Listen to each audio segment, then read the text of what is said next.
Cashflow Diary Podcast, episode 114. Welcome to yet another exciting episode of the Cashflow Diary Podcast, the podcast that teaches you insider tips, tactics, and strategies for creating leverage streams of cash flow into your life. Learn from top-performing entrepreneurs, business owners, investors, and thought leaders from across the globe as they share their secrets to success. Like what you learn on this and other Cashflow Diary podcast episodes? Go to learninvestingnow.com and sign up to receive powerful tips and information that will help you succeed as an entrepreneur and investor. Now, here's your host, investor, entrepreneur, business owner, educator, speaker, author, and master facilitator of Robert Kiyosaki's cash flow game, Jay Massey. All right. What's up out there today? How are you guys doing? Hopefully you're out there becoming better. Entrepreneurs and real estate investors making things happen, providing good value, clean, safe, affordable housing to people that need it when it matters most. We over here are celebrating today, and we have something special for you today, for those of you who have been listening faithfully, and you get to hear it. One of the things many of you know is that we've been working on, my book came out earlier this year, and we've been working on the audiobook. Well, the audiobook is officially done. I mean, when I say officially done, as in it is available in Audible, iTunes, as well as Amazon. And for those of you who have already pre-ordered it, excellent. You will be getting your login information, be able to download that here shortly so that you'll be able to download it straight to your own devices and computers and et cetera, et cetera, et cetera. So here's what I thought I'd do. I thought I'd do what we've been doing with the written version for a long time. So for the written version for a long time, you could go over to our website at cashflowdiary.com/book. And what you'd be able to do is get a sample copy, as in sample of the first two chapters. So what I'm going to do is I'm going to give you a sample of the audiobook. That's this entire episode is going to be a sample of the audiobook. The exact same pieces that we would give away have been giving away for quite some time for the written version. So one of the things I'm just going to say, it's going to be a long episode because written is we read faster than we speak or write or something like that. All I know is when I looked at the timestamp, I was like, wow, it's going to be a long episode. But you know, I think you out there, if you want to know, you'll listen, and if not, then this episode will only have like 2 downloads or something. So either way, what we're going to do is that now for some of you, if you want to make sure that you can get yourself a copy of the audiobook, you're gonna have to go to cashflowdiary.com/audio, or you can use our text system where you get to text into 949-682-3565. The keyword is audio, AUDIO. So what I'm going to do is I'm just going to let the free samples here play, and then you can decide, do I want the rest of the story or not? Cashflow Diary, 10 Steps to Creating Wealth in Any Economy. Written by Jay Massey. Narrated by Rich Germain, with additional segments narrated by Jay Massey. Disclaimer, a special announcement by Jay Massey. This book is designed to provide information on Jay Massey's personal path as a real estate investor. This information is provided and sold with the knowledge that the publisher and author do not offer any legal or professional advice. In the case of a need of such expertise, consult with the appropriate professional. This book does not contain all information available on the subject. This book has not been created to be specific to any individual's or organization's situation or needs. Every effort has been made to make this book as accurate as possible. However, there may be typographical and or content errors. Therefore, this book should serve only as a general guide and not as the ultimate source of subject information. This book contains information that might be dated and is intended only to educate and to entertain. The author and publisher shall have no liability or responsibility to any person or entity regarding any loss or damage incurred or alleged to have incurred directly or indirectly by the information contained in this book. You hereby agree to be bound by this disclaimer, or you may return this book within the guaranteed time for a full refund. Introduction. Right now, this very minute, I ask you, what time is it? I don't know what you just said, but in case you don't know, it's now o'clock. If you want to change things in your life, you need to take action now. It's an adage that I live by and that my team lives by, so we do in fact practice what I've been teaching for years. We embrace taking immediate action at the speed of instruction. I could have given this book a different title, like Just Do It, or What Are You Waiting For, or Take Action and Don't Look Back, because doing it is one of the main messages in this book. I want you to learn and then act quickly on that information. Then repeat time and time again until you're so good at what you do as a real estate investor that it's like tying your shoes. I want you to throw out old ideas that tell you to move slowly and that you need to handle every aspect of the deal. It's just not true. I wrote this book to give you the tools and understanding of real estate investing and to get you to move into action quickly and then keep moving. I want to hear from you not long from today, also known as Now O'Clock, telling me about how well you're doing as a real estate investor and what tactics you are using in your business. Find me through my website at www.cashflowdiary.com. On the other hand, if you are 100% satisfied with your life and finances, if you don't want to learn how to create tangible cash flow into your life that would allow you to improve the quality of not just your life, but all the lives of those around you, if you like working a 9-to-5 job where you are not the boss, if you think you can find what this book teaches in some seminar or education environment, I invite you to close this book now. This book is not for you. If, however, you want to learn by example about how I went from being technically homeless and squatting in bank-owned property to homeowner/landlord and then successful real estate investor who owns, at the time of this writing, more than 380 units of property in just a few short years, then keep reading. If you do, you'll learn how my doing 11 transactions in a week early on in my real estate investing career put me on a path that I continue on today. If you like the idea of learning how I did that and how you can too, you will find this a very helpful book indeed. I wrote this book to help you do exactly what I did in real estate. Unlike some books we've all read that leave out real action steps it takes to become successful as a real estate investor, I'm giving you the whole enchilada. I am not intentionally leaving anything out. I truly want you to be more successful than I am because there is plenty of room in the market for more people like me and like you. If I could move through what I did in life to achieve what I have in just 5 years, so can you. But it's not magic. I have no magic wand, and this is not a magical book of spells and incantations. Just by reading this, you aren't suddenly going to have the ability to transform your life. It takes work. In short, it takes committed action. You get to choose to learn new skills and add to those you already have. You get to become a communicator, someone who is comfortable sharing his or her ideas and visions with strangers. This is called developing interpersonal skills. And you lean on them in all you do to improve the quality of your life and the size of your bank account if that's your true goal. In fact, I'll go out on a limb here and tell you that even if you don't become a real estate investor, this book will change and improve the way you view things in your life in general. That is my intent. I want you to start looking at things, everything, in a different light. You have more power to control your destiny than you might think. How do I know? Because it's a truth that was revealed to me over the past few years. I'm living my dream. Let me back up. I'll take you back to my 9-to-5 days. Don't think I'm bashing those who truly like being an employee. I'm not. Employee types are needed too. It's just that I'm not one of them. If you like being employed, you too might want to close the book right now. Or keep reading, and maybe I can open your mind to a new way of thinking. I worked for plenty of bosses in different companies. I gave it a shot.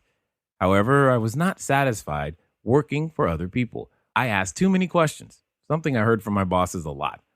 I didn't get a lot of answers, which didn't make much sense to me. I was often told, stop making waves and to do the job like everyone else because that's the way it's supposed to be done. I'm glad I didn't listen. If I remained in those positions listening to the bosses about how to conduct my life, I wouldn't be here today writing this book and sharing with you all I have learned.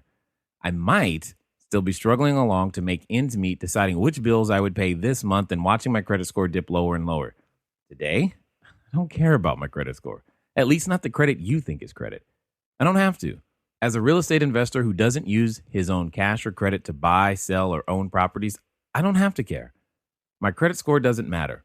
I'm sure one day my score will be top notch again, but I am also certain that I won't ever have to worry about it again. Why? I developed new skills and a new way of operating in my life.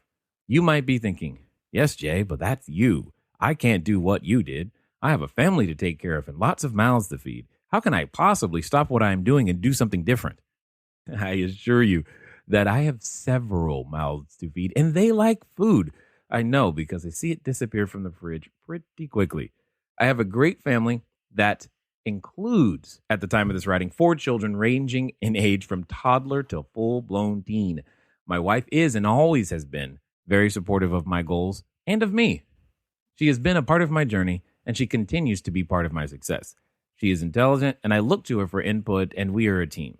She is part of my company's team, too, so I don't buy the old, but I have a family excuse for not learning a new way to bring money into the fold.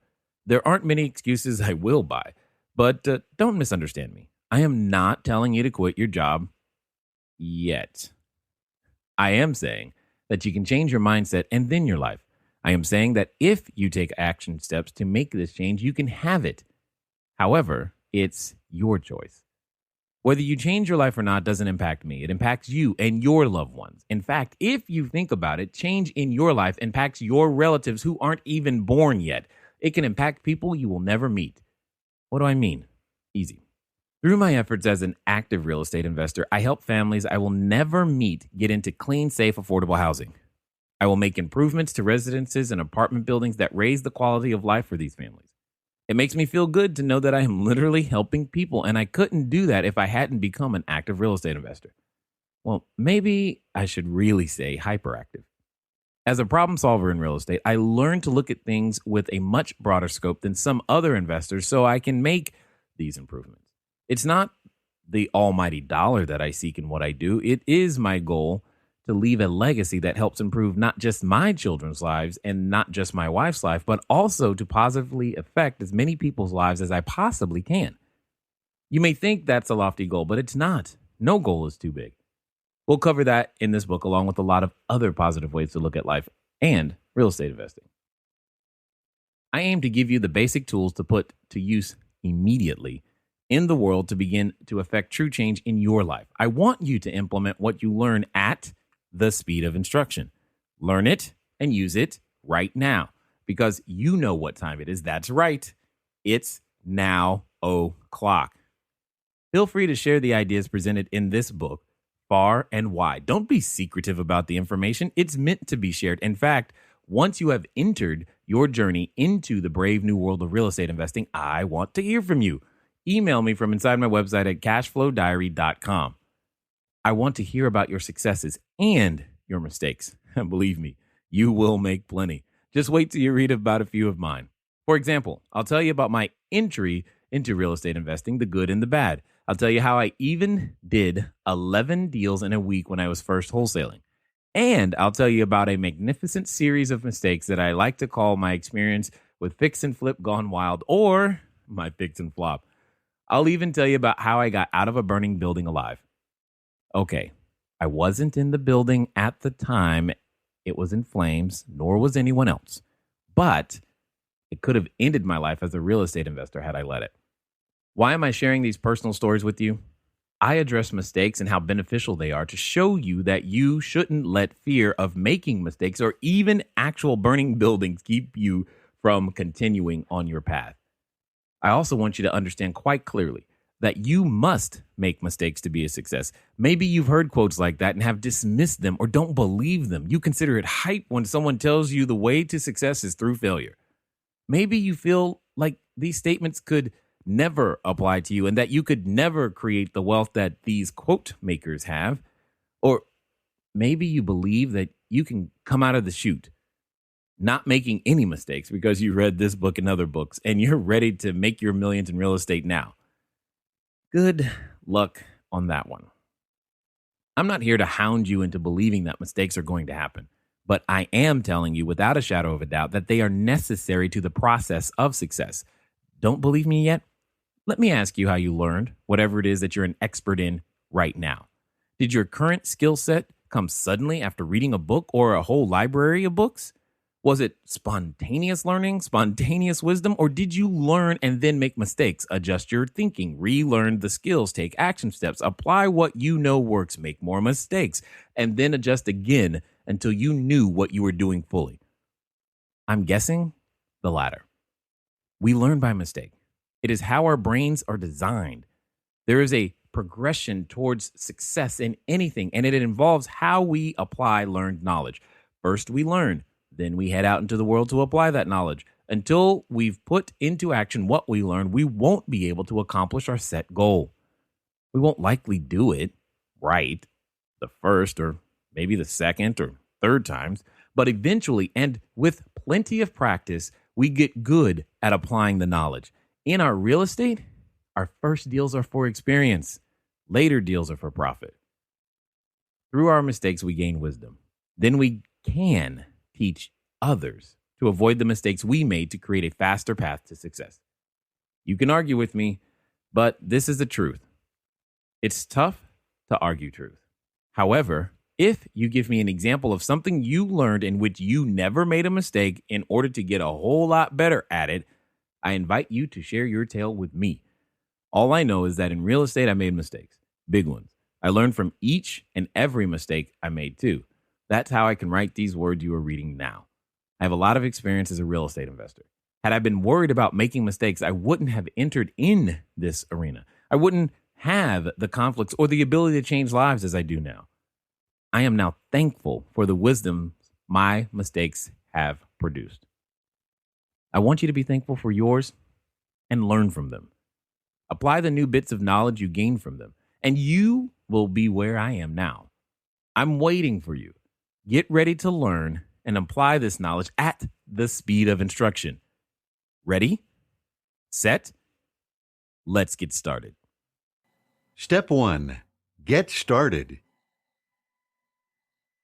We begin with a quote from J.K. Rowling. "It is impossible to live without failing at something unless you live so cautiously that you might as well not have lived at all, in which case you have failed by default." The only way I know how to show you how to get started as a real estate investor is to share my story with you about how I got started. But before I share my journey with you, let's cover some things you'll want to do to help your mind shift into a new way of thinking and being. The first actual step to becoming a real estate investor is to start thinking like one. Believe that you can achieve a new way of life. Believe that you can develop a new set of skills that will change your life and the lives of those you love. This is not happy talk. I'm not blowing smoke up your skirt. It is truth. So how do you make this shift? Start by talking to people who make their living as real estate investors. Think about your goals in real estate, and then take action. Educate yourself by reading books about real estate investing and building a business. You can find a few to start with on my website at cashflowdiary.com. I add books every month or so that I've read and that offer excellent guidance. Some might surprise you, but that's okay. Read them anyway. Many of the books are about aspects of entrepreneurialism. If you're going to be a real estate investor, you are going to have to be entrepreneurial-minded. Another thing you can do to shift your mindset is to attend classes on real estate investing that are taught by people who are successful as investors. Find yourself a good mentor, too. Learn all you can so you can be more prepared for the life you want. Expand your financial intelligence. Financial intelligence starts in the home. Every day, my family practices financial education in our home. By the time my kids are in elementary school, they have a good base of understanding about money. We don't just give our children money to buy whatever they want. If we did, what would we be doing for our children, aside from keeping them quiet temporarily until they decide they want the next thing on their wish list? We practice in the home what I teach outside the home. That's right. I want my kids to have a level of financial intelligence that the average person simply doesn't possess. Who else is going to teach them, if not me? I want them to know that if they truly want something, that they can have it. And that's exactly what I tell them. When one of my children comes to me and says, "Daddy, I want a new," and they tell me what they want, my response is always the same. I say, "That's wonderful, honey. You can have it. But first you will need to create a product or service that you can sell to earn the money to buy it." What's really cool is that is exactly what my oldest daughter does. At 16 years of age, she gets it. She creates crocheted pieces to sell online, and she earns her own money to spend on things she wants. We have great conversations about business, life, and money. I'm proud of her for taking her own path. It will lead her to greater and greater successes in life. What parent wouldn't want that for their child? I'm one proud papa. Not just that, but my daughter also plays and teaches the Cash Flow 101 game to her peers, so they might learn about handling money and making investments. We'll get to the importance of playing the cash flow game a little later. That's a promise, and I always keep my promises. Back to financial intelligence. Can you imagine what the world would be like if everyone from an early age would be indoctrinated into the understanding that you can have anything you want if you can develop a product or service and then learn to sell it? What if we looked at the world as problems looking for solutions and then provide those solutions? Systems are developed from providing solutions. I provide solutions, and that's what I'm trying to tell you to do. That's one reason I wrote this book. People have been asking me to write a book for a couple of years. Okay, I'm doing it. I had to first be open to the idea of writing a book. Then I had to educate myself on the process. But I found that just like in real estate investing, I couldn't expect to just dip my toes into the water to get the book done. I had to jump into the pool wholeheartedly, cannonball style. I'm happy to report that it was way more fun than I thought it would be and a lot less scary. In fact, you can count on me writing more books in the future. I can't wait. It is my intent with this book to get you beyond your feelings of being overwhelmed about jumping into the great big pool of real estate investing to where you actually have fun investing. If you're anything like me, you're going to love being a real estate investor. I know you're interested, or you wouldn't have gotten this far in the book. To get you to consider the possibilities and to bring you to a point where you can see yourself as a real estate investor, I have to share my story without leaving anything out. That way, you will understand that I am more like you than you might think, and that if I can be successful as a real estate investor, you can do really well as a real estate investor too. You just have to want it enough to work for it, to take action steps, one after the other. And you have to be willing to make mistakes and move forward anyway. Mistakes aren't going to kill you. In fact, they might just be wonderful things. I've made mistakes, and some of them ended up leading me to excellent new relationships in business and investing. I'll share those with you too. For now, I want you to know that all things truly are possible if you only believe. Easy for me to say? Not really. To get to this mindset, I first had to reach bottom. Hang on, we'll get there. I'm not done with this part yet. What I know can make you $1 million. My intent in this book is specific. I am not just going to give you the fish, I'm teaching you instead how to fish. My goal is to provide you with fish for generations. I want you to learn to do and then teach your children to do. I want you to pass everything I tell you in this book and in my program, videos, podcasts, manuals, and everything else you can find on my website, down to younger generations. I want you to share with your children and grandchildren the lessons I learned along the way, what I did and how I did it, so you and future generations can do it too. Don't think for a minute I'm being grandiose here.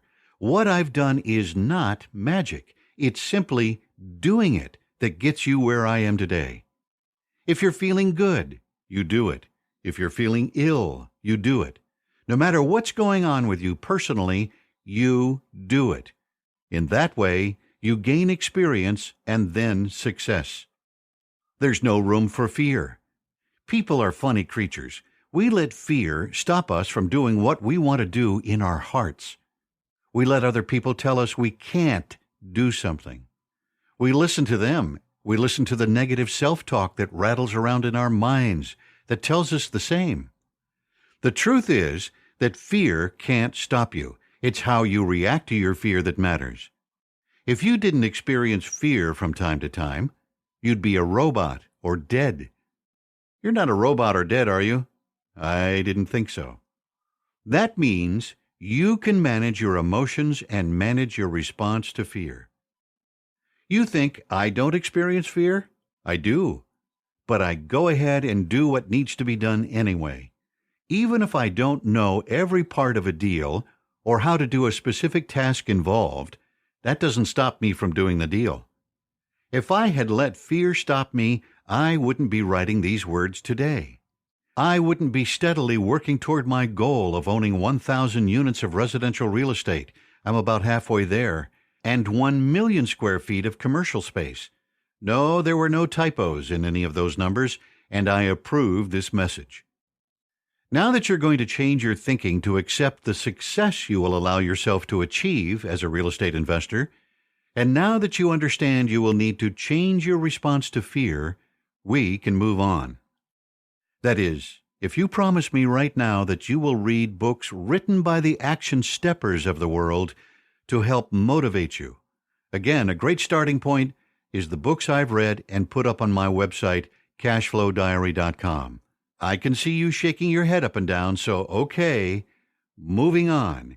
If you want to join me in my success, here are your next first steps on your path. Number 1, create a vision book, much better than a bulky vision board. Number 2, take the steps I share with you. 3, gather a strong team as you build your portfolio. And 4, don't worry so much. Too simple?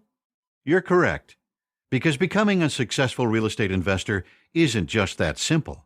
You will find challenges in each of these simple steps. Before we move on, this would be a good place for you to grab a cup of coffee or hot tea.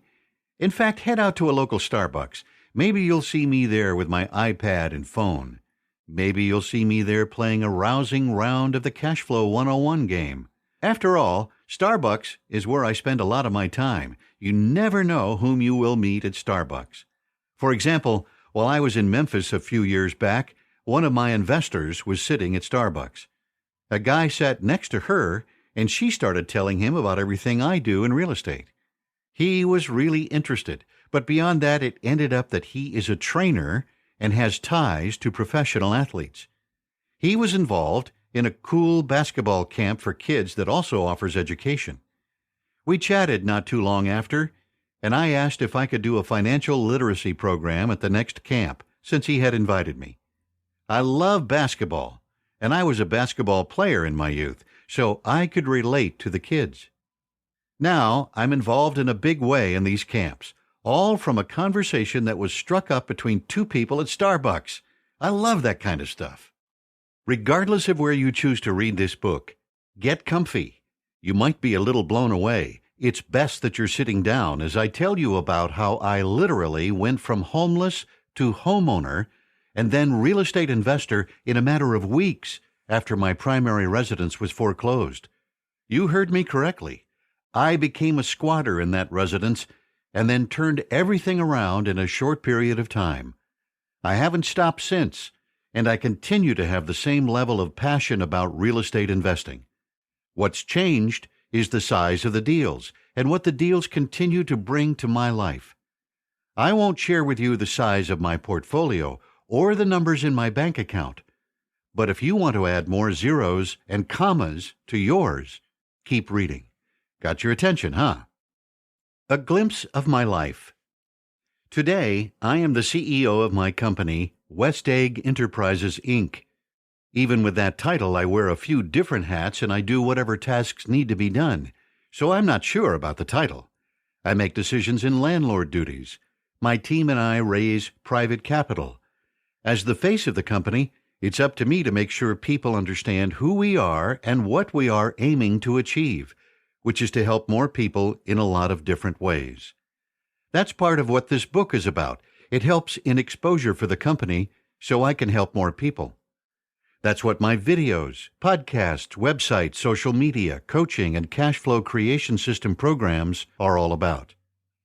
The way I see it, if I could go from homeless to homeowner, think rental property because I still enjoy the convenience of renting, and maybe if I share my story with others, then they will be able to accomplish what I have.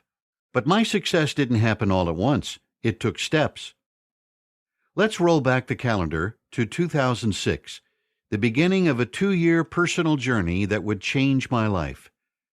At that time, I was a financial planner, and I wasn't happy in that role. In 2005, my wife Poppy was pregnant with what would have been our first child together. We were happy about the baby, but then she experienced a miscarriage. It was a devastating blow. But together we worked through the emotions and chose to keep moving forward. At the beginning of 2006, we bought our first condo. It was small, just over 1,200 square feet, and we paid $350,000 for it. Not bad, right? Did you spill your coffee as you read that number? Think again. Later, I sold it for much less in the form of a foreclosure auction. Welcome to squatterhood. Yes, I'm allowed to make up words now. Anyway, what can I say? I hadn't learned the ropes as a real estate investor yet. There were a lot of options and opportunities that were open to me, but I didn't understand that yet. Instead, I was knee-deep in the emotionality of everything. But I digress. Poppy became pregnant again, and yes, that was my fault, thank you very much. Because of our previous experience, we were cautiously optimistic. Unfortunately, as the pregnancy progressed, my wife became very ill. It took us a little while to figure out what was going on. She almost died 3 times. I'm not sure that one is ever prepared for such events. But we prayed a lot, and we got through the worst parts of the experience together. Poppy was diagnosed with a condition called hyperemesis gravidarum, a rare complication of pregnancy characterized by intractable nausea, vomiting, and dehydration that only 0.5% to 2% of pregnant women experience. Poppy's case was severe, which meant she was in fear of developing ketosis and malnutrition.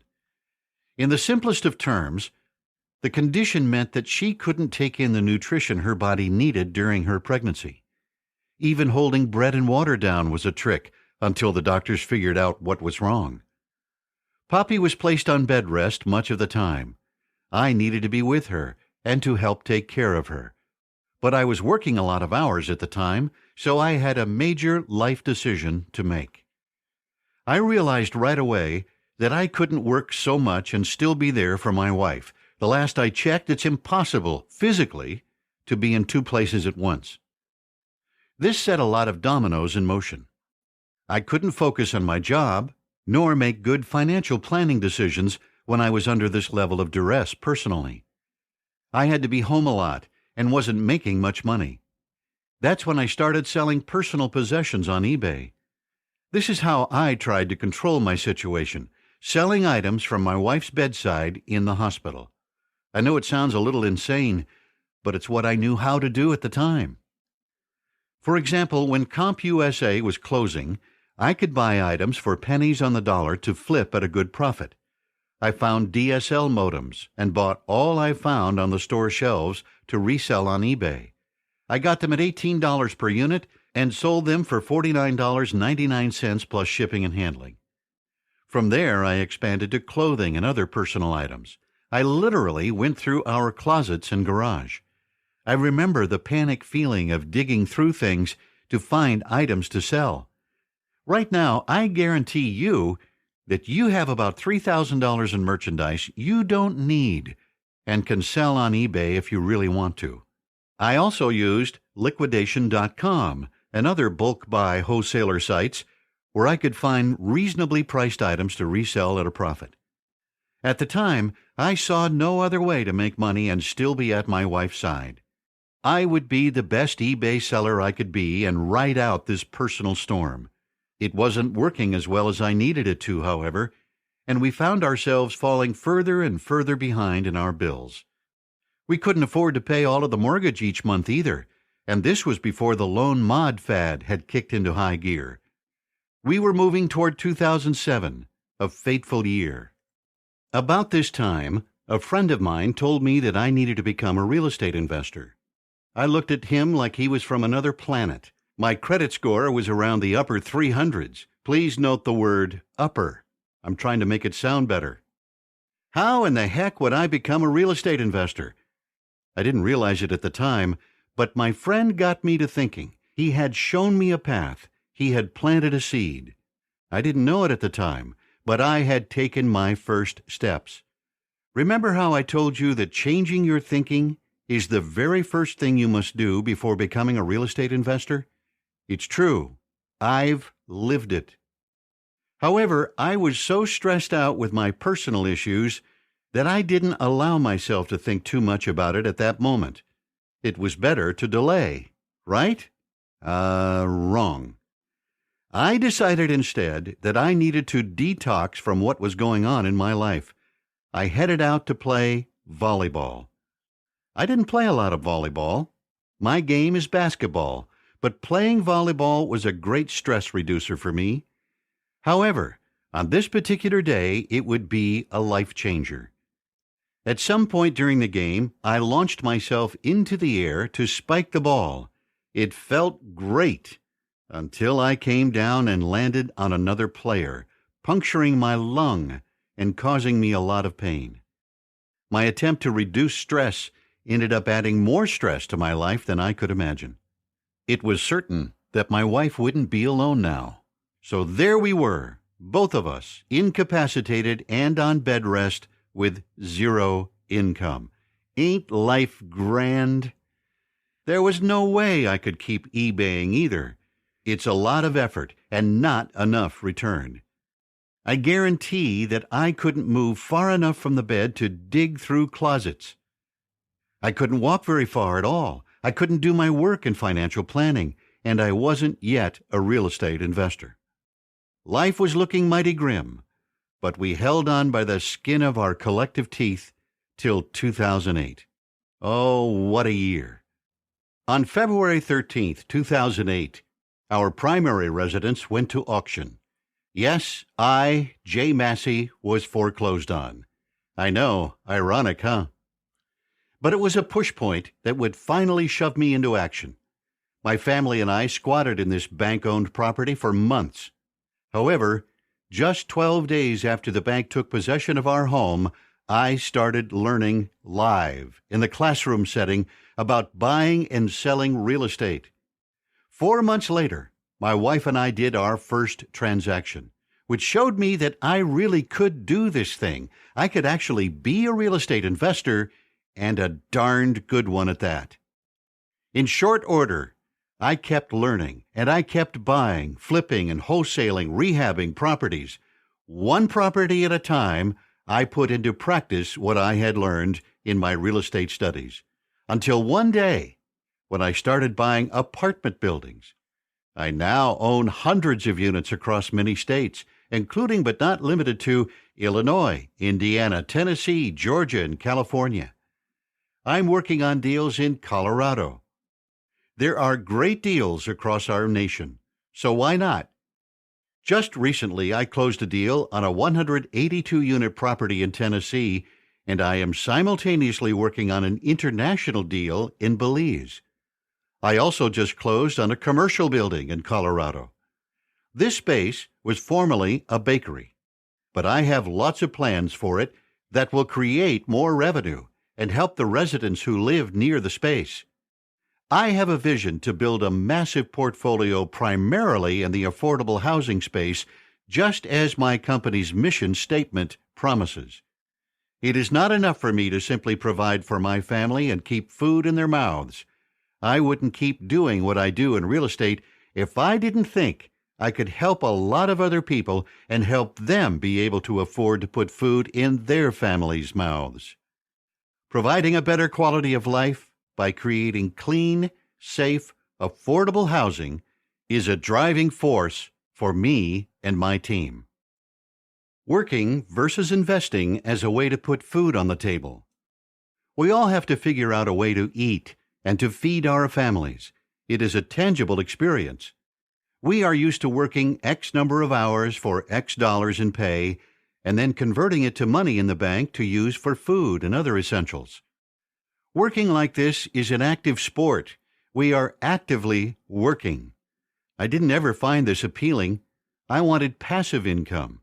I didn't want to work in an office for a boss, but I had bills to pay, and like so many of us, before I became a real estate investor, I traded my time, about 9 or 10 hours a day of it, for a paycheck. That meant I spent very little off time with my wife and kids. I happened to enjoy time with my wife and kids. Something had to change. It would be me. I had to shift my mindset from being an employee to an entrepreneur and investor. It took me some time to adjust, and it will take you some time to adjust. So don't quit your day job yet, as they say. My days as a company man. I've had jobs as a company man, and I can tell you that my bosses didn't care for my ideas. They didn't want me to do things my way, and I usually couldn't understand why they did things the way they did. In one corporate job, I held the title of a customer service underwriter. I produced more than the other people on my team. I did things my way, but to be fair, I also considered how other people did the job. My way happened to work best for me. I was a very high producer for the company, and though I wasn't happy with how things worked at that company, I signed up for the job. I would have to accept the ways in which the company functioned. So I did, and I stuck with it, until one day. The last straw with that particular company came on a typical day when the head honcho pulled me aside to chat with me about my future with the company. I was known for speaking my mind. This boss lady knew I wanted to go into sales. The company offered a sales position, and she said I couldn't because I hadn't been with the company and/or at my job for 3 years. I stared at her. I'm pretty sure she could see what I was thinking. The eyebrows probably gave me away. What did that have to do with my abilities? I remember leaving her office disgruntled. Then I learned about a sales contest the company was hosting. Had it not been for the 3-year rule that was holding me back from a sales position, I wouldn't have been interested in participating in the contest. But there it was, a challenge. I love a challenge. So I gathered my sales team. It was the last day of the contest. As the customer service underwriter, I taught my team a single technique that I used effectively, and that's all it took. We did it. We won the sales contest in a single day. Yes, 1 day. I thought that by proving my abilities in sales that I would be allowed to go into sales training. I was mistaken. There would be no sales position for me. I ended up finding an opportunity to be a financial planner and would eventually learn how to be a good salesperson on my own. I didn't really need that sales course after all. I needed a better one. Sales are part of everything we do, whether on the job, in everyday life, or as a real estate investor. We are all salespeople. Think about it. You have to sell yourself in all areas of your life. You must negotiate terms and make deals. I don't care if you're dealing with your children, your kids' schools, or the car salesman down the road. The same skills apply. I guarantee that you can, at this very minute, think of at least 3 instances today where you used sales and negotiation skills. This is a good thing. You'll need to hone those skills to negotiate great deals in real estate. Don't you wish they had taught you some of this in grade school? Teaching kids sales and negotiation skills can change the world. The U.S. job market is in trouble. We have spent decades sending our kids to school, and we've been doing them wrong. Or rather, we've been teaching our children the wrong things by leaving important skills out of the curriculum. We send people out into the world to recognize only one opportunity, a job. We send them out to take jobs, and we don't send them out with skills that would help them make jobs. This is an imbalance. The job makers are fewer and fewer. Now what? I can promise you that people in our society will have to adapt or die. We will get to that line of thinking a little later in the book. Education is important, but there is more than one type of learning. There is academic education, emotional education, financial education, and spiritual education. We need to know how to apply our knowledge in all of these areas, no matter what we do in life, so we can have better communication with others and propel ourselves to a better lifestyle at every stage of life. We confuse these types of education with professional education, such as in becoming a doctor, lawyer, architect, an electrician, or a financial planner. Did you know that it takes longer to become an electrician than it does to become a financial planner? I'll get to that a bit later, too. The point is that professional education is just one piece of what we need, especially as real estate investors. As Michael Gerber, one of my mentors and one heck of an intelligent man, points out, with professional education, you can become an excellent technician, but being a technician can stand in your way of achieving true success. Perhaps it is better to become a generalist. Generalists have to understand sales and working with a team. For example, I am a generalist in real estate. I was pushed into this specialty by unfortunate events. However, I can look back and say that I am now grateful for those events. My wife is healthy and happy. My kids are all healthy and happy. Heck, I'm healthy and happy. How did we achieve this stature? We adapted, so we haven't died. I told you I would get to this. Choose not to adapt, and you will die. If you are laid off from your job, you will have to adapt, or the world will make a meal out of you. If you are suddenly put into a situation where you must take action to change your life, and you don't take action, what will happen? You could actually cease to be. At the very least, your world as you know it will cease to exist. It's like walking around in Chicago year-round in summer clothes. Quite literally, you need to adapt to the changing weather and put on the right type of clothing or die. The same rule applies when one makes the shift from employee to self-employed to entrepreneur. It is an adapt or die mentality. What will you do to survive? What will you do to feed your family? Will you take the action that is necessary to move forward? As an employee, a lot of times all you have to be is meat in the seat. I used to watch my fellow employees' behaviors closely. Many of them took smoke breaks. They took a lot of smoke breaks, which was irritating, even after my short time on the job. I was a hard worker, and I didn't smoke. I didn't take smoke breaks. I didn't take many breaks at all. The law says I could have 15 minutes in the morning before lunch and 15 minutes in the afternoon, but aside from lunch, I didn't take many breaks. That was my choice, yes, but I didn't take smoke breaks, which is my point here.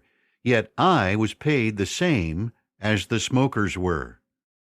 That arrangement didn't exactly motivate me to be the best employee I could be. It didn't seem to motivate the smokers either. They certainly weren't the best employees. Then again, why should they be ideal employees or strive harder when they'd be paid the same as harder workers? And please don't send me nasty messages if you happen to be a smoker. You know that's not my point. Whether you smoke or not is entirely your choice. It is, in fact, your right. That lazy mindset is far from that which you must possess when you endeavor to go into real estate. First, you have to accept the idea of self-employment. As Robert Kiyosaki points out in his books Rich Dad, Poor Dad so well, In that quadrant, you are responsible for managing your own time. It's likely you will put in more time every day on the job than when you were an employee. My employee training taught me how to use my time really well. For example, I was trained to be on the phone for 8 hours a day. People ask me how I could do that, and I'm glad I had that experience. It taught me skills I call upon even today. Phone work is a part of what you do first as a self-employed person, and certainly as a real estate investor. You will be talking to a lot of people. The similarity between the W-2 employee and the self-employed individual is that they are both working for a check. The employee receives a paycheck regularly every 2 weeks. The self-employed person receives payment from clients and customers. It is anything but regular pay, but it is the same as a paycheck if you think about it. However, many self-employed people are also entrepreneurs, and they possess a high level of entrepreneurial spirit. That is an excellent character trait. As an investor, you are an entrepreneur who doesn't receive a paycheck of any kind. As an entrepreneur, you are creating value that others can use. It might be money, and it might be jobs or affordable housing. In centuries past, maybe you could have learned your investing and entrepreneurial skills as an apprentice, but not now. Before the advent of the corporation and the ideal of employees and on-the-job training, we learned in apprenticeships under a master. I wish that were still the case. But now, people want to be paid to teach and even paid to learn, considering they learn on the job as they are receiving a regular paycheck. It should instead be about creating value to get value. My jobs in sales taught me important lessons. I remember my very first day in sales. That's when I realized that if I didn't sell, I also didn't eat. However, I had to do my job in sales with integrity. I could not use tactics I saw others using because I had to earn money in my sales job honestly. It's just who I am. In fact, I've lost jobs because I couldn't or wouldn't do my job using the tactics that my superiors wanted me to use. We're talking about retail sales, where I was selling on the floor. We're talking about selling to complete strangers and selling them something they may not know they need. Up until I became a salesperson, I thought I had to take a course and earn a certification to be a good salesperson. That was an assumption. Don't make assumptions. I made an assumption that I couldn't be in sales because I didn't have the right training. People make assumptions all the time. I hear, I can't do X, Y, or Z because I don't have a license. I tell them they need to turn that around and make a question out of that statement. Ask, how can I do it without a license? We set ourselves up for failure because of the way we talk to ourselves and by making assumptions. Stop it. Ask more questions. Be a person of integrity, too. Integrity means more than just doing what you say you're going to do when you tell others you will do it. Integrity means not lying to yourself either. Let's take something simple. Let's talk about getting up in the morning. Say you told yourself that you would get up at 6 a.m. The next morning rolls around and you don't get up until 6:02 a.m. Yes, it's just 2 minutes. But guess what? You said 6, and you didn't do what you said you would do. You didn't have integrity about doing what you told yourself you would do. How can others believe you if you don't believe you? Integrity goes hand in hand with character. We will go more deeply into the importance of character soon enough. But for now, just stick with me. Something you may not have noticed, but I know you happen to appreciate, is dealing with businesses and people who have good character and integrity. For example, do you have a friend who is annoyingly on time all the time? This person does what they say they're going to do. That's called character, which also happens to be one of the secret business building ingredients. To do well in your real estate business, you will develop character, which simply means that your yes means yes and your no means no. Could you imagine if every company stood behind its products all the time, no matter what, and they developed the reputation for always saying yes, and the customer is always right? Do you know of a company like that? Do you like that company? Do you refer your friends and family to that company? Sure you do.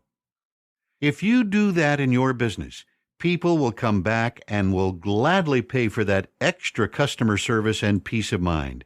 That's something you can do. It's something you can implement inside of any business, especially real estate. Stand behind the services that you offer. Think about it. If you promise to be able to close an escrow on time, you then do everything in your power to close escrow on time. If you promise that you can open escrow on time and you have the earnest money it takes to do it, then show up on time. These simple actions go a long way in helping you get deals that ordinarily you might not be able to obtain. Why? Real estate investing is a small world. You treat people right, and they'll tell everyone they know about you. You treat people wrong, and that will be their message to the world. Once you're living in integrity, the next thing you need to do is to learn to set clear boundaries. This is just one more example of emotional intelligence. By setting boundaries with other people, you can avoid drama, trauma, and issues. I take what I do seriously. I don't have room in a deal for someone else's emotional reactions. One way to avoid this scenario in which you or another person will get upset is by establishing boundaries and being clear about the rules. You can do this assertively, not aggressively, and there is a huge difference. This goes for my team, too. If I'm paying someone to provide me with solutions, that's what I expect, not drama and issues. If I've set my expectations and theirs correctly and clearly, there will be no drama. Do you want an example of how we deal with each other in my team? This is best shown by what an associate jotted down one day while sitting with me at a park. Our time was interrupted by a call I had to take from my team because we were closing another deal. I knew my team and I worked together well because we addressed drama head on. However, I didn't realize in words how this looked from the outside. I asked my friend if I could share what she wrote. She agreed. This is directly from her notes. Watching Jay negotiate a deal is a thing of beauty. He is relaxed and confident.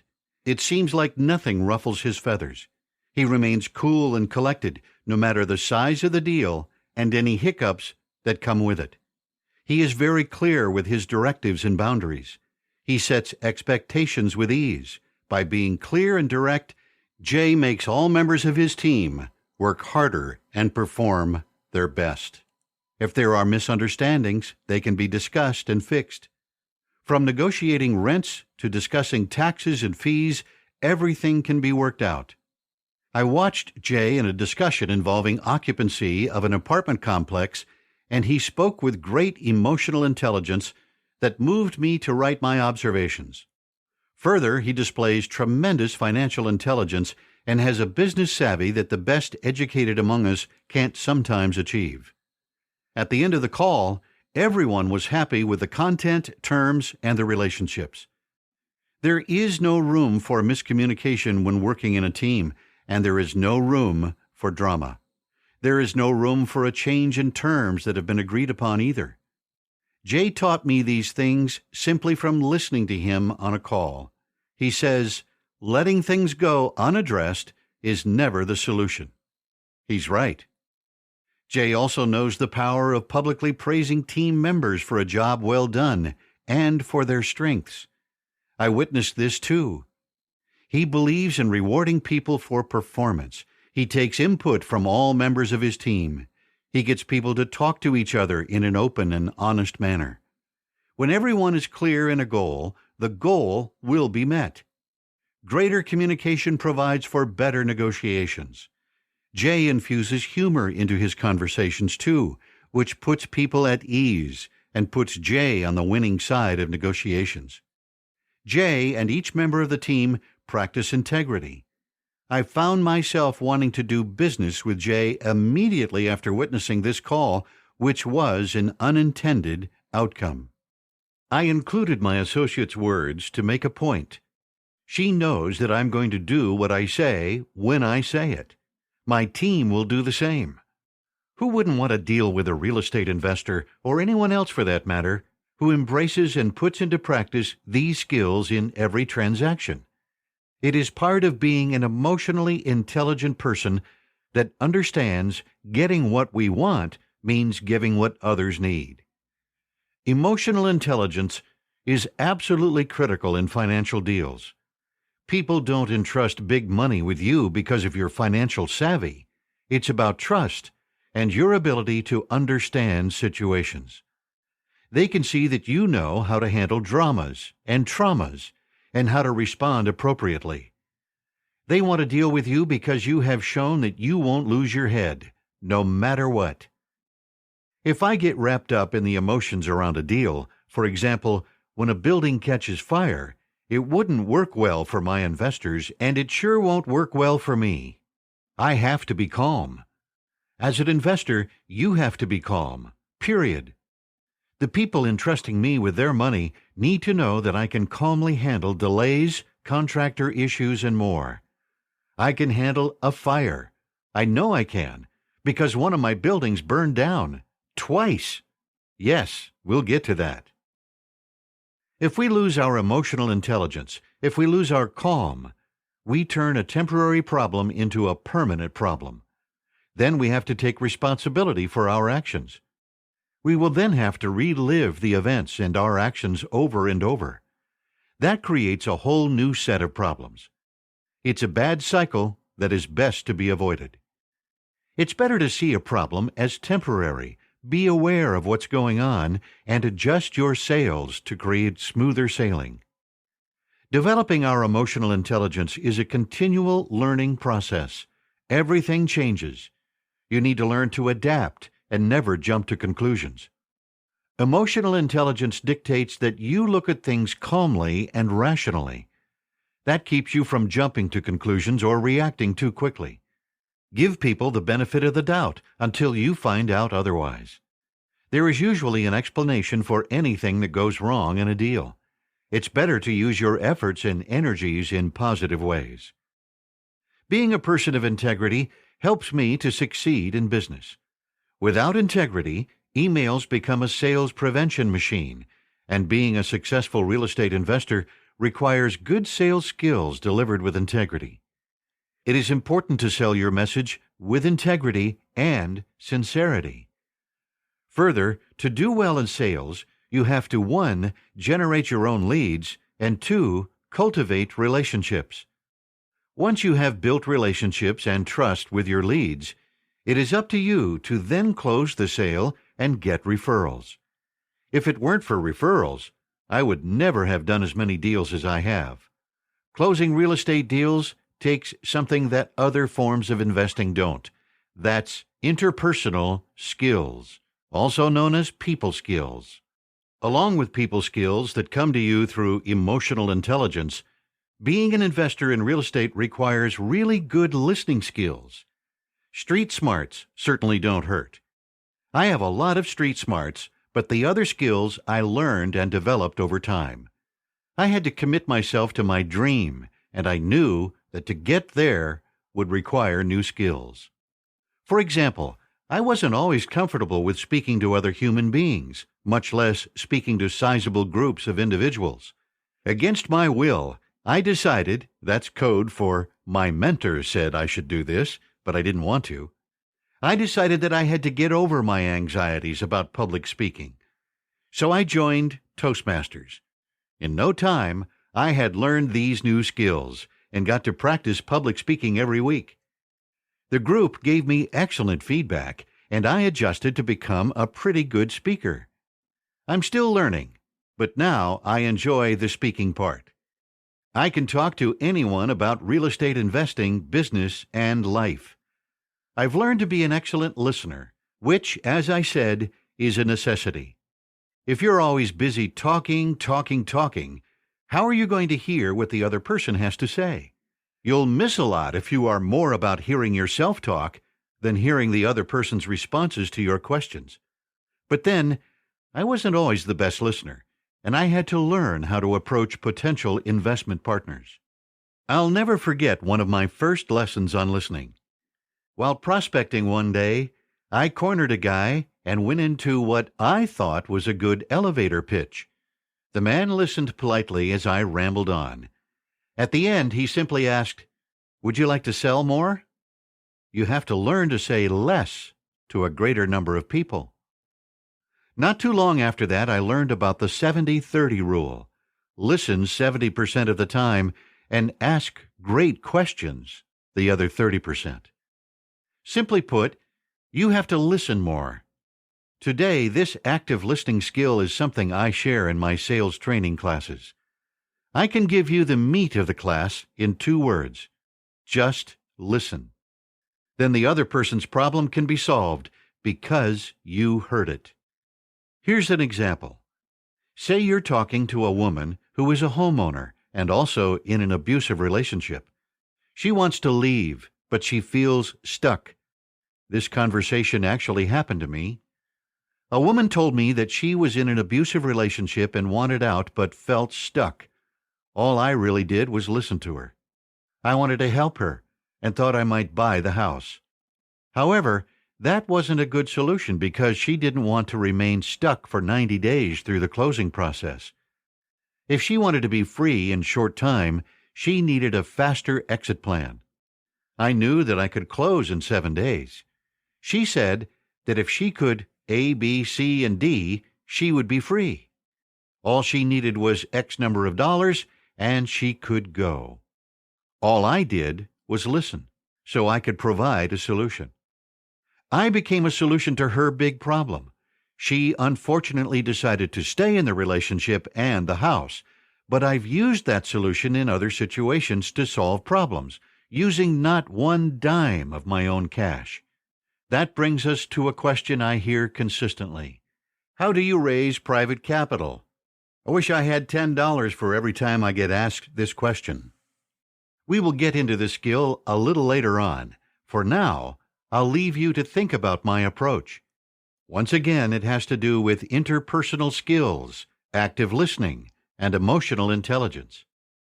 When I approach someone about becoming a backer of a real estate deal, for example, a very large deal like those I do now, that might require, in this example, an investment of $1 million, I ask them one question that works every time. When would you like me to stop sending you the $100,000 check? Why $100,000? That is 10% of the $1 million investment. You can do the math. If the investor gives me $1 million and I give him the $100,000 every year in passive income, how long would it take for him to get his investment back? And how much could he make beyond that amount over time? There is no magic, it's math. Like a good friend always says to me, do the math, and the math will tell you what to do. He is so right. How did I get to this point where I am so comfortable in asking for large sums? Over time. Again, no magic. Sorry, just hard work. Lots of learning experiences and a whole bunch of mistakes have given me the confidence to do the deal and then do more. I will share with you, however, that I didn't always have the confidence I do now. Would you believe me if I were to tell you that my journey started with a vision book? Okay, and a week-long crash course in real estate investing. That was pretty important. My magic vision and me.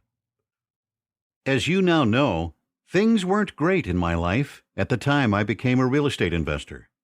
Through a series of not-so-wonderful events, my family and I were displaced and starting over. That was in 2008. I knew something had to change. Me. I had to change how I looked at things. I made a conscious choice of becoming a real estate investor. I was sponsored into a short course in real estate. There was just enough money to pay for 1 week. I learned quickly that I had to move at the speed of instruction and to ask a whole lot of questions. I didn't know this made me a little different than the other people in the room, but it did. I want you to be different too. So listen up here. This next bit is crucial. Again, I had just 1 week to learn everything I could about real estate investing and the different types of deals to be had. We covered a lot of ground in a short time. I had to implement anything I learned right away. As I sat in that week-long course, if the presenter gave the class a concept of how to do something, I'd do it right away, while on a 15-minute break. I'd take my phone to the hallway, make a call, and put into action what I had just learned. This had an amazing result. If it worked, I could immediately report my results. If it didn't, I could ask questions and adjust my approach. You may already understand that information, that is knowledge, is only the first step. To get good at something, you have to apply that knowledge. That's what I was doing in real time. I learned that if I am in a learning environment and I learn cool things, but I wait till I get home to start implementing my new knowledge, it's not going to work well.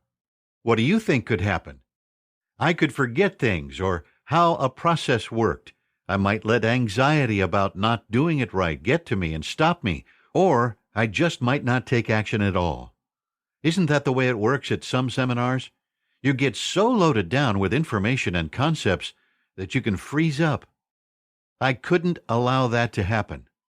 My family counted on me to get it right, implement, and succeed. We had to eat. I had to make this work. Please remember this phrase: done is better than perfect. That week, I became a real estate investor, and I haven't stopped.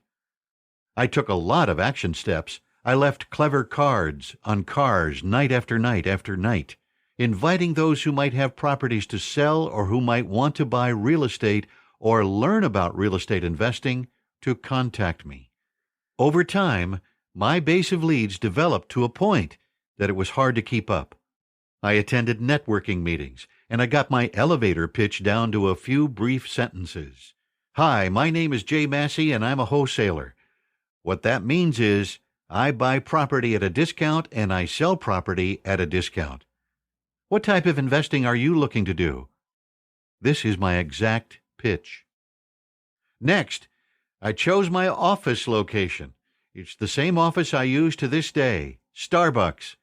I have my iPad and my iPhone and my iBrain. Just joking, I take my brain everywhere. Oh, and my camera. I always have my camera. The rest is history. I make deals of all sizes, larger and larger, all the time, every week, because I am now recognized as a great problem solver in real estate. This is especially true in Memphis, but I will get to that story soon enough. What's this about a vision book? There is one tool that I used to help me make the necessary shift in my mindset that would allow me to see that I could achieve what I wanted.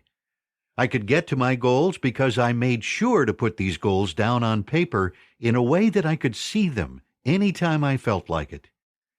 This is something I continue to do to this day, and it still helps me. My dreams and goals may have grown, but I still need to see them.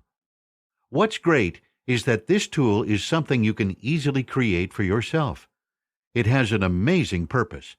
What am I talking about? It's my vision book, my dream book, if you will. Have you ever heard that if you see it in your mind, you can receive it in your life? Believe it. I'm living proof. Call it law of attraction. I don't care what you call it. Take this action step now, today.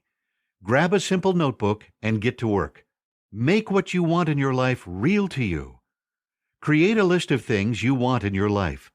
While there may be a lot of creature comforts, a more comfortable life, and doodads that you don't actually need, be sure to add really big goals, like starting 12 charities. Notice I didn't say just one charity. I'm telling you to think big and have big dreams. Next, collect up pictures of these things and write notes in your book. For me, it was not a huge item that made it into the first pages of my vision book. It was a microwave oven. That's right. I wanted a decent microwave oven and a flash drive on a keychain. That may sound strange to you because today flash drives are everywhere and they are inexpensive. In 2008, they were relatively new to me. I found pictures of what I desired and I glued them into my vision book. I looked at them often. I'm happy to say that I did indeed get those doodads and I reached a lot of my early goals. I'm working on new goals now. When you think about the things you want in your life, even small things, first list them out and then find pictures that you can cut out and put into your vision book. It's not the items themselves that you should focus on, but rather what they represent. These items represent certain things. For example, I added the amount of $625,000 in my book because that's the amount I wanted to gather to invest in property. And I didn't know it at the time, but I was shooting low with that number. I love a good kitchen, so I added a picture of a really nice kitchen with modern, clean lines. I wanted nicer clothes because I wanted all my clothes to be dry cleaned. I also wanted a yellow Lamborghini. When I eventually test drove that vehicle, I realized it wasn't a good fit for me, literally. As a very tall man, I didn't fit into my dream car. I adjusted my dream to what I drive now, which is an equally nice vehicle, but not nearly as flashy. It's an Audi S8, and I love driving it. What was the point of putting things in my vision book? To remind me why I was working so hard, and to keep me motivated toward my goals. If I ever questioned myself, or had a weak moment or felt defeated, I'd open my book, and I was good to go again. It moved me back to the mindset I needed so I could keep taking action. When you create your vision book, I'd love for you to send me snapshots of some of the pages. Share them on my Facebook page at facebook.com/cashflowdiary, all one word. Keep it clean, people. This is a real exercise. Or email them to me from the website at cashflowdiary.com. By the way, your vision book can be a lead generator if you use it right. Keep it out on the table and see what happens. If people strike up a conversation with you about it, guess what? You might be creating leads right then and there. Be sure to get any real estate-minded person's information. Most people have a card. Don't just give them yours.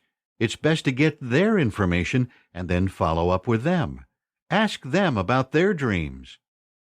Allow yourself to dream. Do me a favor. Do yourself a favor. Never stop dreaming. If you don't want to create a vision book, maybe a vision board or even bulletin board is more your style.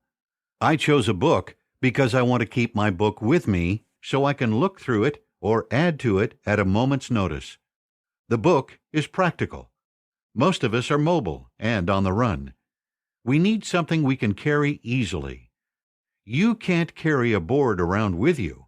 You could, but it's going to look strange and be cumbersome. You want to be able to use something on the fly, so a book is perfect.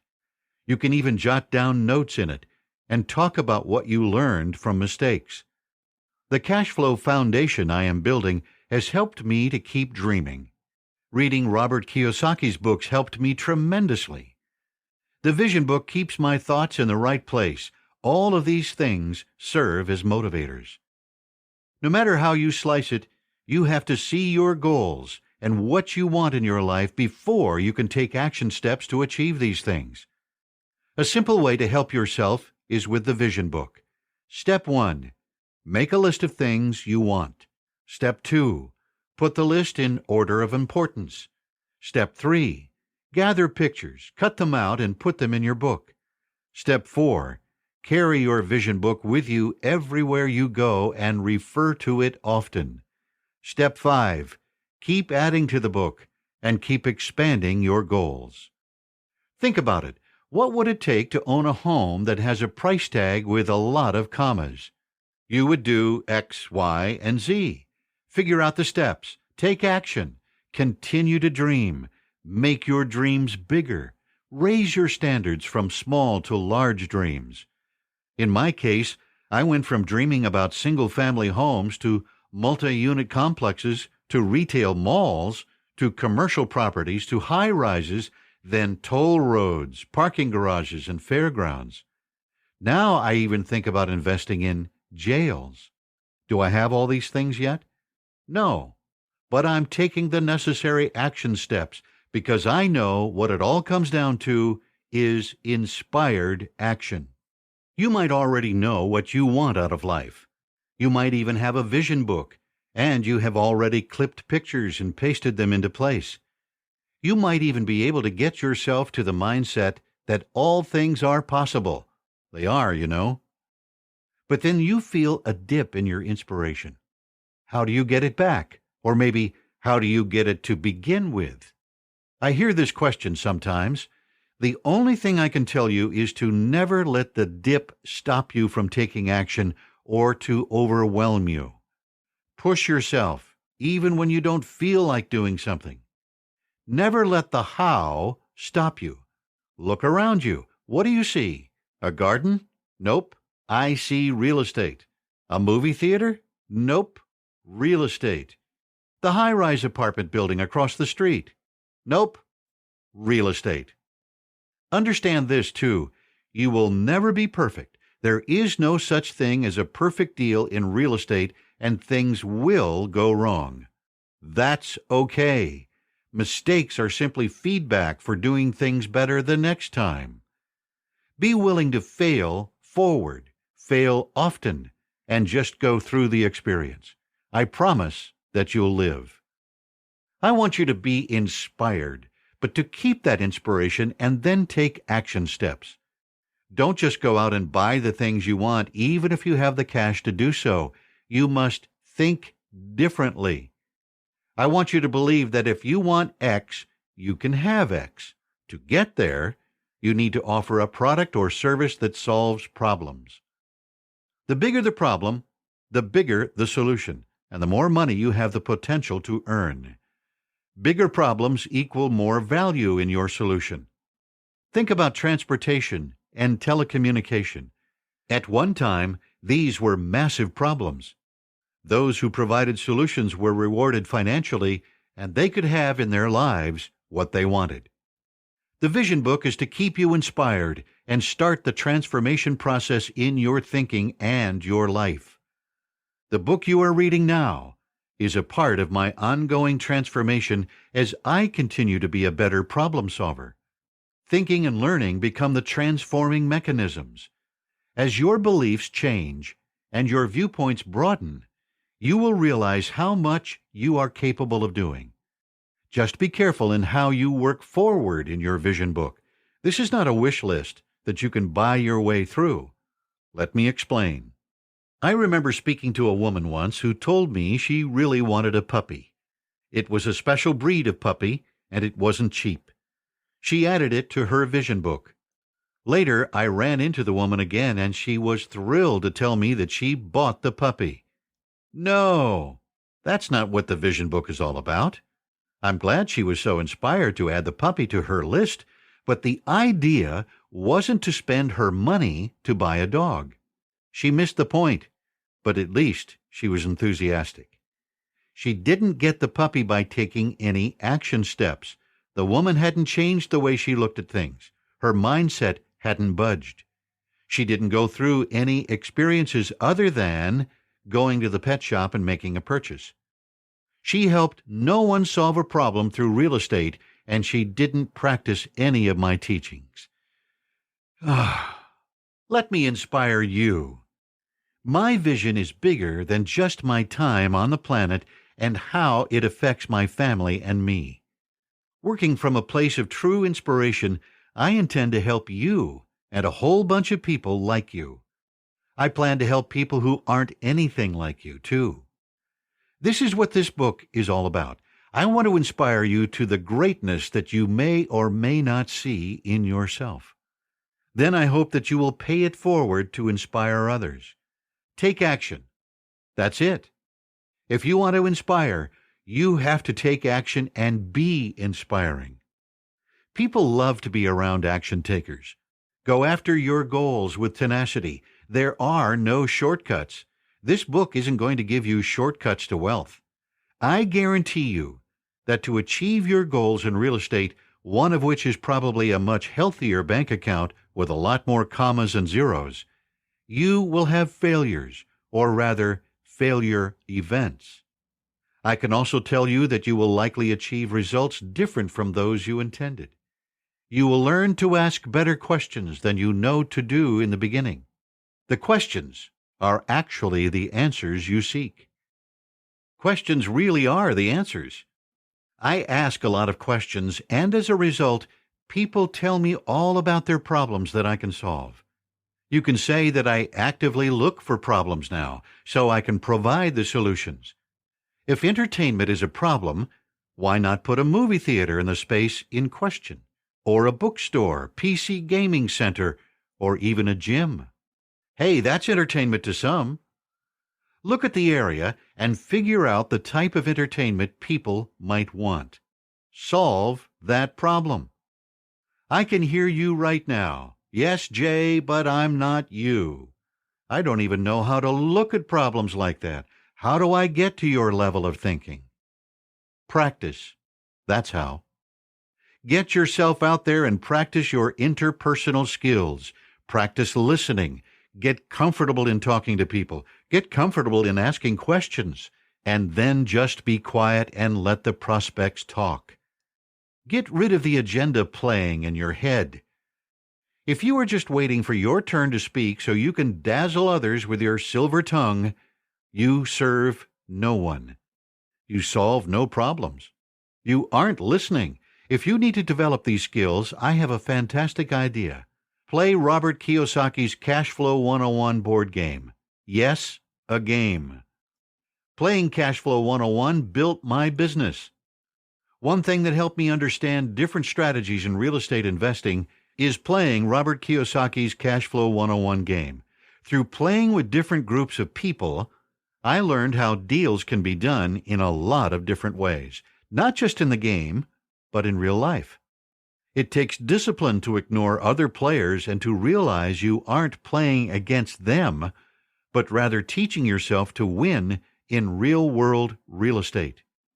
The game taught me about cash flow in a big way. The equation of $200 a month in passive income multiplied by 12 months equaling $2,400 started embedding itself in my brain. Every asset, real estate, can bring passive income. Every type of deal brings its own rewards and issues. After I played the game a few times, I was sold more than ever before on the fact that I would be not just a real estate investor, but a really, really successful investor. So far, so good. Wealth is a team sport. I heard that from entrepreneur Jim Bunch. He's right. Everything is a team sport if you think about it, because no one really accomplishes anything alone. Just like in tennis, there is a player and a coach. There are others who help the player perform at his or her best. There are even the youngsters who are in charge of dashing across the court to pick up the loose balls. If you can't quite grasp the importance of this concept, play the cash flow game. It has a way of forcing you to understand that you can do more with a team mindset than with a self-centered way of thinking. The game also teaches you about the different types of intelligence. Remember how I mentioned those types earlier in the book? I could test you here, ask you which types of intelligence I listed. Okay, I'll give it to you. Academic, emotional, financial, and spiritual. It is a well-rounded person who possesses all of these. Most people are lacking in one or more areas, however. For example, some people have emotional intelligence, but they lack financial intelligence. Maybe they have emotional intelligence and book smarts, that is, academic intelligence. They may do well in certain areas of their life, but one needs financial intelligence when it comes to making good decisions in real estate investing. However, if you have financial intelligence and other people possess other forms of intelligence, maybe you can work together as a team to get deals done. Again, the cash flow game proves this theory. If you aren't familiar with Robert Kiyosaki's cash flow game, Let me break it down for you. It's a board game that requires active participation, and you have to pay attention to what's going on at all times. On the inside of the board, there is a circle that represents the rat race we're all in until we change our mindset to allow ourselves to participate in real estate investing. Through a series of good decisions and working in a team with other players, you can get out of this rat race and onto the fast track, that is the outer path on the board. The plastic game pieces come in different colors of rats and chunks of cheese. You place your cheese on your dream goal that you choose from the outer fast track. Some seem more popular than others. Ultimately, I see players place their cheese on the Mediterranean Sea cruise. Hey, it's a great goal on the board and in life. Why not? The point is that the decisions we make in the game reflect what we do in real life. At least the same rules apply. Our choices get us where we are in life. Our choices will change our path. Our decisions and how we use the knowledge we have gained along the way get us to our goals. In the cash flow game, you learn how to use a profit and loss statement, P&L, which at first might be overwhelming. Once you understand it, however, it's not such a big deal. You can handle it. You are stronger and smarter than a piece of paper. If you learn how to use the P&L statement in the game, you can translate that information to real life. You start looking at things differently. You start weighing out your earnings and expenses. You understand why doodads are not necessary. Though they might be in your vision book, it doesn't mean you have to spend money to buy them. These doodads might not be nearly as important as you think. The P&L statement helps you understand the real profits you are earning from your real estate investments in the game, and that also translates to life.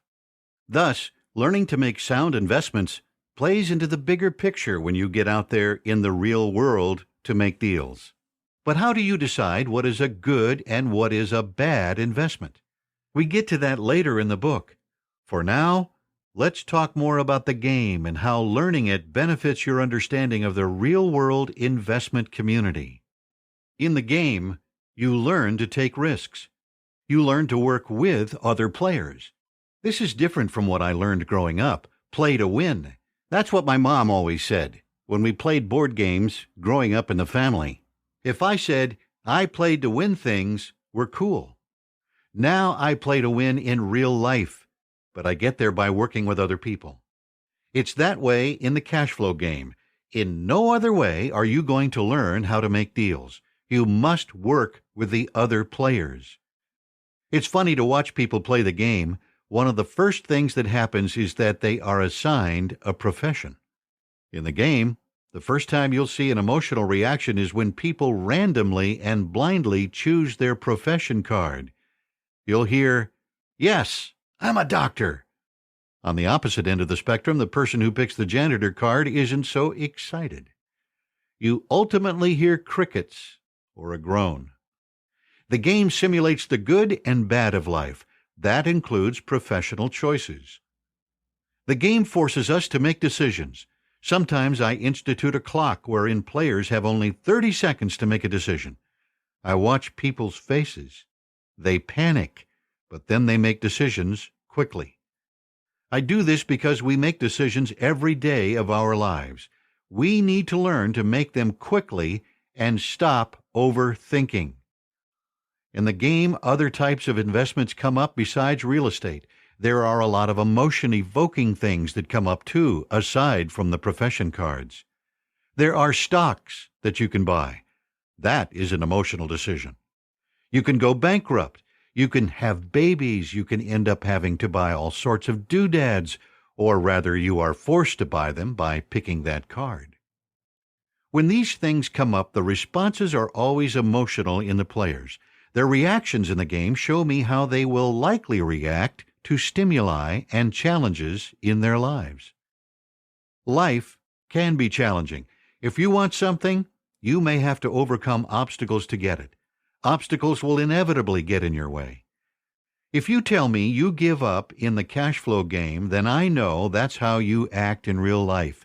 That's why your life isn't working for you as well as you wish it would. While you're playing the game, your fears are on display. Even though it's a simulated play environment, you tend to use the same emotions that you do in real life when working deals. We need to take a risk sometimes, especially in real estate. But you say, what if I fail? Even in the game, you say it. If this is your mindset, I'm here to tell you that you are letting this fear rob you of experiencing emotional intelligence. Think about it this way. Donald Trump rose in the public eye and failed in the public eye, and then he rose again. Without emotional intelligence, all the other types of intelligence mean nothing. What else does the cash flow game give you? The cash flow game leads to networking, which in turn leads to referrals. There is no better lead generator. If you want to be in the real estate arena, play this game. Host games at your home or in your clubhouse. You will leave smarter than when you arrived. You play the game to gain financial intelligence. Then, once you know the game well, you can teach it. After all, he who educates the market dominates the market. There is a great truth in this saying. I have been teaching the game for a decade now. I connect people to the fact that they can become what I have become as a real estate investor. My success is a natural extension of the game. People ask, how do I do it? Or can I do it with you? And can I learn from you? Sometimes the people I play the game with end up investing in my real estate deals. Or we work together on deals. It's exciting. I can honestly say that the cash flow game helped me build my business. My largest game so far involved leading 180 people in how to play.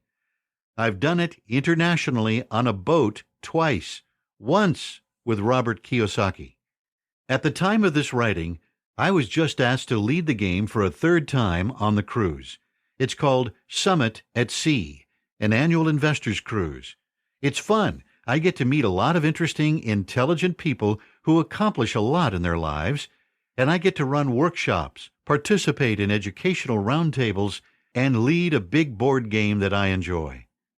With this in mind, it makes me smile when people ask me, what is it about real estate that gets me so passionate? If I hadn't become a real estate investor, I wouldn't have had so many exciting and wonderful experiences. Hey, I can tell you, I am grateful. You know who else is grateful? My wife, Poppy. I want to share her viewpoint about playing Cash Flow 101 and how it changed her mindset. This is important because she and I are a team. In Poppy's own words, cash flow and passive income are important because it means that we have money coming in without having to work over and over and over again for it. It means that we can take time off with our family without having to worry about whether or not income is coming in, and it means that we have made our money work for us as opposed to us working for our money. Entrepreneurship is important to our family because in the Bible, it talks about entrepreneurs or those being skilled as those who would serve before kings. It talks about entrepreneurs, for example, as you will find in Proverbs 31, which is about a female entrepreneur. She had not only one, but multiple businesses. This is interesting to me because today, some are led to believe that the Bible demeans women. It's really the opposite as proven by this proverb in which women are entrepreneurs and business owners and are lifted up. Today, a lot of women have to generate income on their own without having to rely on a husband or a partner. So Proverbs 31 actually speaks to us today about entrepreneurship, both men and women. In our home, we practice entrepreneurship not just for ourselves, but also for our kids. We have 3 girls and a boy. We want all of them to know they can make something of themselves in the world via entrepreneurial thinking. However, we didn't always think in these terms. It's only when we started playing the Cash Flow 101 game that we truly began to understand. This game freed my mind. I was in the path of go to school, get a good education, and get a good job. What I learned in my 12 years as a recruiting and staffing agent was that In the end, just because you have a good education doesn't necessarily mean that you have the skills to perform the job you want. A good education doesn't teach social skills either. Social skills are very important as far as where you're going to work, and not only as an entrepreneur. If you choose to have a W-4 position, and let's face it, people enjoy working with people they like, people who are able to get along with others, people with good social skills. The Cash Flow 101 game is important because, again, it freed me from thinking that getting a W-4 job is the only way to generate an income. Playing the game helped me understand that I was timid in regard to taking risks. It taught me that I didn't really know what to do with the money that I had. It taught me different ways to help my money work for me, which is so much better than me working for my money. I squirreled my money away in a bank. Back in the 80s and 90s, when interest rates were at 13%, maybe that was a great idea. But now you get maybe 2% if you're lucky. How does putting money in the bank like that make sense today? Like the Bible says, instead of burying our money in the ground and being fearful, we should put it to use and let it grow so we can do more for others. Cashflow 1 taught me how to fulfill the Bible scripture that talks about how if God gives you 5 talents, you go out and make 5 more. And if he gives you 10, you go out and make 10 more. I never really understood what that meant until I started playing Cashflow. The scripture is telling me that by creating the talents, I can provide a way for me, that means for myself and my kids and family, to take risks with money without the consequences. And that's in the game, by the way. Sure, it's emotional and you get plenty emotional playing this game, but that's not a life-threatening consequence. Risk is a part of success. I don't know any successful people who don't take risks. God knows Jay and I took risks, and we have certainly reaped rewards as entrepreneurs. I learned I can care for my family and myself as an entrepreneur. This is truly empowering, and the board game helped me to deal with my fear, to not let fear stop me from taking a few risks. God gave me talents that I can use to take care of my family, and the board game allowed me to do that, and at least learn to do that without fear. It propelled me in the right direction. Even as a busy mother of 3 toddlers, I started my own business with the Pampered Chef. It's a plan B in my mind, and I absolutely love the company. It was the best decision I ever made, and I absolutely love the company. It was also, at the time, a plan B. And why have a plan B? Because of all the personal and financial issues Jay and I faced in our lives, I learned that a plan B is very important. I will never worry about where the money will come from again because I'm a part of that solution. I want to make a note here about Robert and Kim Kiyosaki. It was through my conversations with them that I pushed my fears and excuses aside, and I can tell you I had plenty of excuses, from being a busy mom to having, 2 degrees to just not feeling ready to start my business. They are very direct people who taught me that there is no reason to pussyfoot around issues. They are very direct people who taught me that there are no reasons to skirt around issues. Just speak your mind assertively and take the action steps. They did it, Jay did it, and I did it. Like my husband says, there is no magic wand that will get you to your goals. It takes hard work, clearly defined goals, and determination. Believe, ask, and you shall receive. The Bible is not joking about that. Those were comments from Poppy in her own words. All right, I think you get the point. Just get started. Learn about real estate investing. Choose an area in which to begin, like wholesaling, that I'll tell you about a bit later in the book. Write a deal this week. That's my personal challenge to you once you've finished reading this book and listened to my podcasts.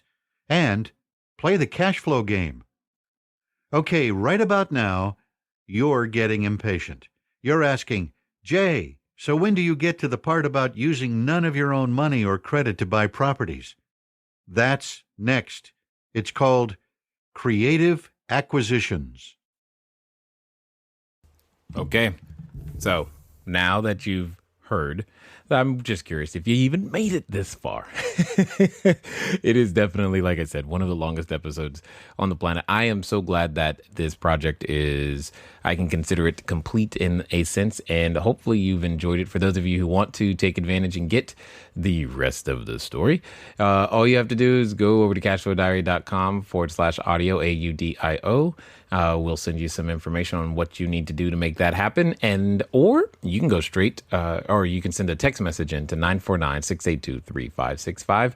Keyword is audio, again, AUDIO. It's been fun sharing this with you. I look forward to talking to you guys again soon. Until next time.